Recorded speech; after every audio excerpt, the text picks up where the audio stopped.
वेगवेगळे आरोप केले, आपण काय सांगाल? नाही, एक म्हणजे अक्षय शिंदे या नराधमाला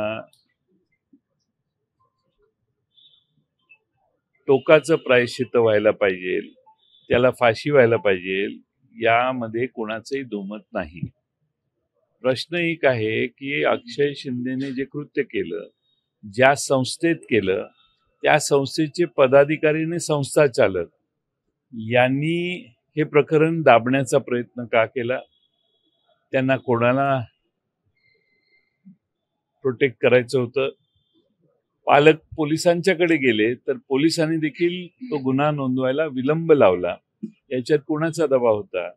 आणि संस्था चालक आणि पोलीस ज्यांनी हा गुन्हा नोंदवला नाही यांच्यावर पण कारवाई व्हायला पाहिजे. आता अक्षय शिंदेला संपवण्यात आलं किंवा एन्काउंटर झालं किंवा काय, पोलिसांच्या दोन स्टोरी आहेत. एक स्टोरी म्हणजे त्याने पोलिसांचीच रिव्हॉल्वर काढली आणि स्वतःचा शेवट करून घेतला.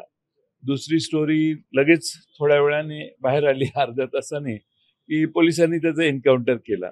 अरे, गाडीत बसलेल्या माणसाची एन्काउंटर करायची गरज काय? पण अक्षय शिंदेला फाशीची शिक्षा व्हावी ही आमची पूर्वीपासून मागणी होती. आम्ही अक्षय शिंदेचं कुठंही समर्थन करत नाही. आमचा विषय त्याच्या पलीकडे आहे की ज्या संस्था आणि ज्या पोलिसांनी अशा प्रकारचा अत्याचार झाल्यानंतर त्या गुन्ह्याकडे दुर्लक्ष केलं, तो गुन्हा दाबण्याचा प्रयत्न केला, म्हणून तर बदलापूरकर रेल्वे रुळावर येऊन थांबले होते. एवढा मोठा मोर्चा का निघाला? चीड लोकांना ही होती की एका लहान मुलीचं शोषण होतंय, त्या शोषणाच्यासाठी पालक शाळेत जातात, अनेक वेळा धडक्या मारून येतात, पण शाळा दाद देत नाही. पोलीस स्टेशनमध्ये गेल्यावर पोलीस स्टेशनही पूर्ण दिवस, काही तास, कित्येक तास पोलीस स्टेशनमध्ये बसून FIR दाखल करून घेत नाही. हे धाडस या दोन्ही व्यवस्थेत कसं काय निर्माण झालं?